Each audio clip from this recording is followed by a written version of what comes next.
Sahabat Indonesia Nusantara Raya, sampai saat ini masih banyak sekali bangsa Indonesia ini sendiri, warga Indonesia sendiri ya, ini yang meragukan keberadaan, kejayaan kerajaan-kerajaan leluhur bangsa kita, termasuk Majapahit, kemudian Pajajaran, dan juga yang lainnya. Nah, itu tertulis di kolom-kolom komentar berbagai media, apalagi media sosial, Facebook ataupun yang lainnya gitu ya, yang menganggap nyinyir bahwa bangsa kita itu pernah menjadi bangsa yang besar di masa lalu.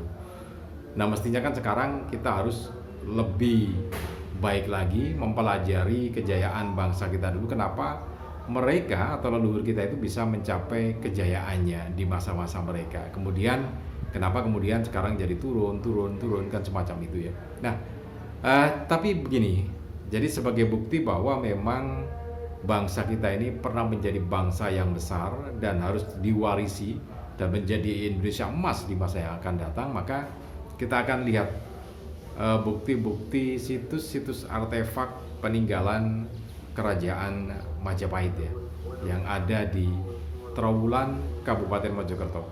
Jumlahnya cukup banyak. Nah, kita akan lihat yang besar-besar saja, sementara yang kecil-kecil nanti akan kita bahas di video tersendiri ya. Ini kita paradekan atau kita rangkai untuk situs-situs yang memang sangat besar dan itu menjadi perhatian masyarakat saat ini ya. Oke, kita akan mulai sesaat lagi. Sahabat Indonesia Nusantara ya, ketika kita masuk ke wilayah Kecamatan Trowulan, maka kita akan langsung disambut di sebelah kiri itu Tambak Segaran ya. Jadi Tambak Segaran itu adalah satu kolam kuno yang sangat lebar, sangat panjang, artinya memang luas sekali ya. Ini kolam kuno terluas yang pernah ditemukan di Indonesia. Jadi kolam seperti yang ada di samping ini merupakan kolam buatan era kerajaan Majapahit ya. Terbuat dari batu bata merah dengan cara ditempelkan menggunakan sistem kosok ya. Jadi digosok, dicampur air. Terbuat dari batu bata merah kuno. Jadi batanya memang lebar-lebar ya dan tebal juga. Nah, ini yang ada di sebelah kiri kita ya. Sementara yang ada di sebelah kanan kita ini adalah Museum Pusat Informasi Majapahit. Di dalam komplek museum ini kita bisa melihat denah, bukan denah ya, tetapi memang bekas reruntuhan bangunan era Majapahit, rumah tinggal ya, semacam rumah tinggal para pejabat Majapahit ya. Jadi dari atas tangga itu nanti akan kita melihat di bawah itu bekas reruntuhan rumah para pejabat Majapahit, karena memang ini merupakan lokasi istana kerajaan Majapahit. Di dalam Pusat Informasi Majapahit ini, PIM ini, juga disimpan berbagai artefak peninggalan kerajaan Majapahit, mulai dari arca, kemudian keris, pusaka, kemudian gerabah, dan juga ada kepeng emas ya. Dan ya ratusan emas, jumlahnya ratusan keping emas yang terdiri dari berbagai bentuk. Ada yang bentuk hiasan, perhiasan, kemudian juga ada bentuk yang lainnya. Nah, ini yang ada di Pusat Informasi Majapahit. Kemudian kalau kita berjalan ke arah selatan lagi, maka di sebelah kanan kita akan melihat Pendopo Agung Majapahit ya, Pendopo Agung Trowulan, namanya begitu. Nah, kalau kita masuk ke dalamnya, maka di sana nanti akan kita melihat batu umpak itu yang memang asli peninggalan era kerajaan Majapahit. Kemudian dibuat restorasi, jadi bentuk inilah Pendopo Majapahit. Kemungkinan besar kalau kita melihat dari denah di Kitab Negara Kertagama, maka ini adalah Pendopo Manguntur ya, Balai Manguntur. Jadi balai utama ketika Baginda Raja Majapahit, apakah itu Baginda Raja Diyawijaya atau Jayanegara ataupun Baginda Ratu Tribuana Tunggal dan segalanya dan seterusnya, itu rapat utamanya ada di sini, biasanya dengan para pejabat ya. Ini di sebelah kanan jalan. Kemudian kalau kita berjalan ke arah selatan lagi, maka di sebelah kanan jalan lagi kita akan menemukan Candi Kedaton. Jadi Candi Kedaton ini seperti ini bentuknya, jadi seperti velodrome gitu ya. Jadi seperti gelora olahraga karena sudah dibikinkan atap, kemudian untuk melindungi bagian bawahnya. Nah, Candi Kedaton ini merupakan disinyalir merupakan tempat tinggal ratu ya, Kedaton. Kedatuan gitu ya, kedatuan. Atau kalau ratu itu keraton gitu ya. Nah, ini Candi Kedaton. Juga sumur upas. Di sini ada sumur upasnya juga. Nah, ini bentuknya. Kemudian di belakangnya sepertinya satu rangkaian itu ada situs umpak ya. Jumlahnya sekitar 20 sekian umpak. Ada yang besar dan ada yang kecil. Nah, umpak ini merupakan pondasi atau landasan dari tiang-tiang utama dari sebuah balai gitu ya. Dan kalau kita cocokkan dengan Dena yang ada di Kitab Negara Kertagama, memang di sini merupakan balai atau tempat gitu ya yang cukup besar. Jadi mungkin tempat balai prajurit atau bagaimana namanya. Nah, yang penting ini satu rangkaian gitu ya.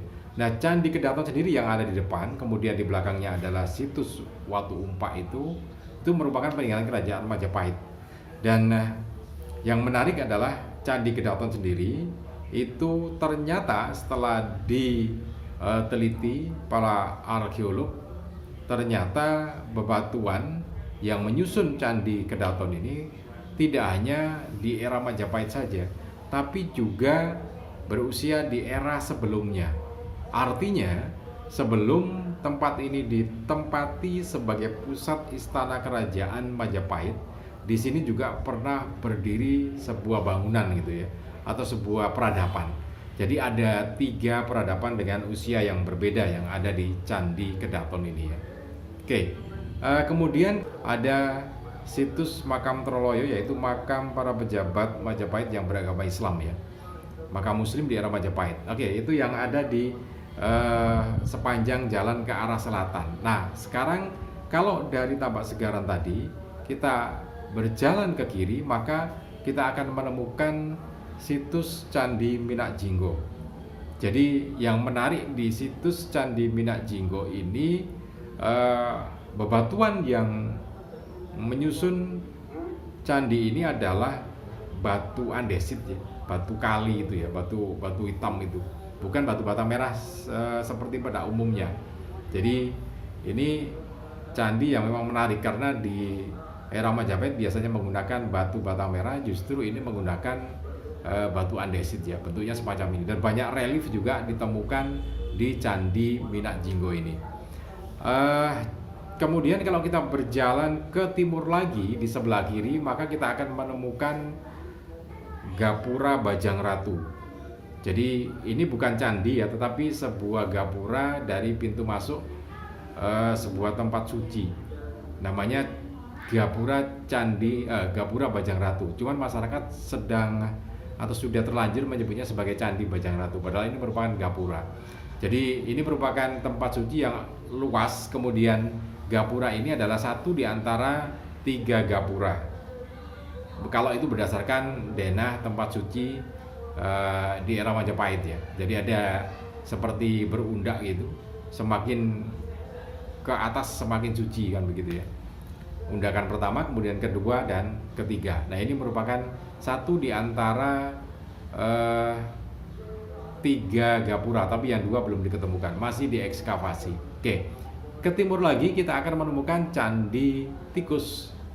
Namanya memang agak aneh ya. Sebetulnya ini Petirtan ya, nggak ada namanya juga, Petirtan di Desa Temon gitu ya.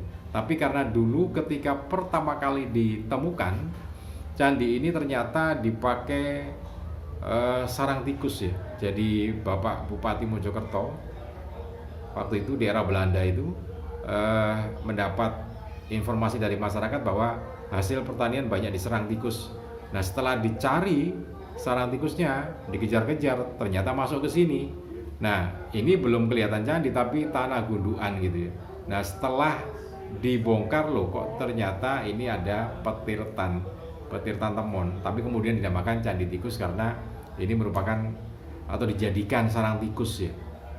Oke, ini yang ada di sisi selatan di Kecamatan Trawulan. Kalau kita dari Surabaya ke arah Jogja ya, lewat jalan besar ke kiri itu tadi situs-situsnya. Itu sebagian situs yang besar, masih ada situs-situs lainnya ya. Kemudian kalau di bagian utara, kalau kita dari Surabaya ke arah Jogja kemudian berbelok ke arah utara, maka kita akan menemukan dua candi yang cukup besar di sana. Yang pertama adalah Candi Brahu. Jadi Candi Brahu bentuknya seperti ini, besar gitu ya, menjulang tinggi. Dan ini selain memang ini ada di era Majapahit, tapi kalau melihat dari bebatuannya sangat besar kemungkinan ini dibangun di era Empu Sindok gitu ya, di era Empu Sindok. Nah, ini yang ada di Candi Brahu. Kemudian kita bergeser sedikit, ada namanya Candi Gentong. Jadi Candi Gentong ini seperti labirin gitu ya candinya ya. Jadi ada ruangannya, di dalam ruangannya lagi gitu. Nah sama juga, ini meskipun ini memang wilayah Majapahit, tapi ini juga disinyalir bangunan dibuat di era sebelum Majapahit, tapi bisa jadi di era Majapahit itu masih difungsikan. Nah itu beberapa situs peninggalan yang ada di Trawulan. Artinya ini membantah bahwa Majapahit itu khayalan dan segala macamnya. Bukti nyatanya cukup banyak di sini ya. Oke, mudah-mudahan ini bisa bermanfaat untuk kita semua, lebih mencintai peninggalan atau nilai-nilai leluhur bangsa kita. Salam dan sukses selalu.